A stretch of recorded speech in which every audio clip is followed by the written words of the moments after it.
Assalomu alaykum do'stlar. Bugun sizlarga sahro hayotining haqiqiy manzarasini ko'rsatmoqchiman.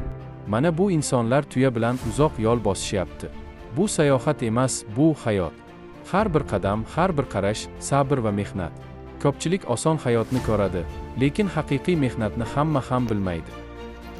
Bugun siz bilan birga sabr va mehnat qanday bo'lishini ko'ramiz. Videoni oxirigacha tomosha qiling, chunki eng ta'sirli joyi hali oldinda. Mana u tuya ustida uzoq yo'l bosib ketmoqda. Har bir qadam sabr, har bir qarash maqsad. Yo'l oson emas, lekin u to'xtamaydi. Har bir tong yangi umid, har bir qum tepa yangi sinf. Bu yo'l bizga shuni ko'rsatadi. Haqiqiy mehnat va qat'iyat bilan har qanday masofa bosib o'tiladi. Kattalarimiz aytadi, halol mehnat insonning ziynati. Bu insonlar baland gapirmaydi. Ular shunchaki ishlaydi. Faqat shamol ovozi va tuyaning sokin qadamlari eshitiladi.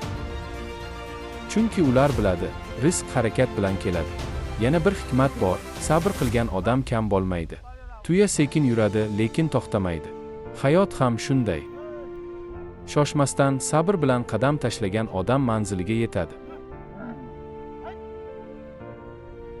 Kattalar aytadi, mehnatning tagi rohat. Bugun biz shu mehnat ortidagi sabrni, tinchlikni va halollikni ko'ramiz. Alloh barcha mehnatkash insonlarning rizqini keng, umrini barakali qilsin. Bu so'zlarni sizlarga Mehrulloh aytdi. Oxirgi chuqur nafas, muloyim tabassum bilan.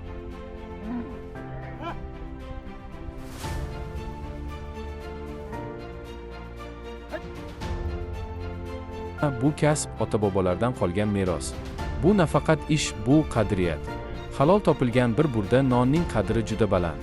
Men o'ylayman, ba'zan biz shunday mehnatkash insonlarni ko'rib oddiy deb o'ylaymiz.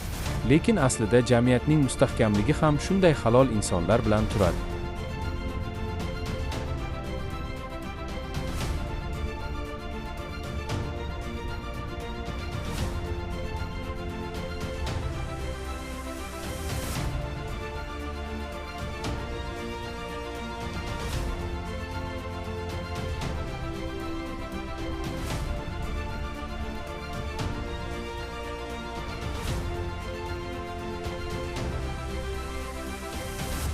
Qarang, tuya balandlikka chiqmoqda, har bir oyoqni asta-asta ko'tarib, ehtiyotkorlik bilan.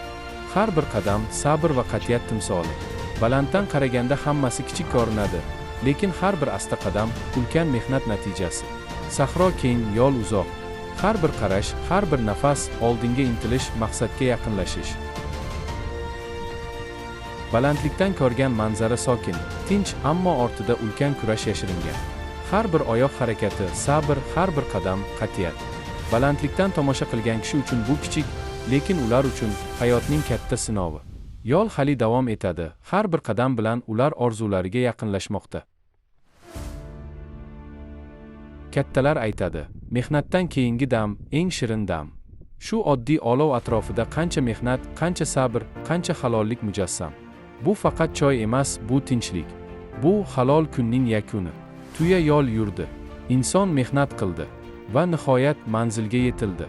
Hayot ham shunday. Sabr bilan yursang manzilingga yetasan. Halol mehnat qilsang rohatini ko'rasan. Azizlar, agar sizga shunday haqiqiy hayot lavhalari yoqsa, qishloqning tabiiy manzaralari, halol mehnat ko'rinishlari kerak bo'lsa, videoga like bosishni, kanalga obuna bo'lishni va yaqinlaringiz bilan ulashishni unutmang. Sizning qo'llab-quvvatlashingiz biz uchun katta kuch. Alloh mehnatkashlarning rizqini barakali qilsin. Bu lavhalarni sizlar uchun Mehrulloh tayyorladi.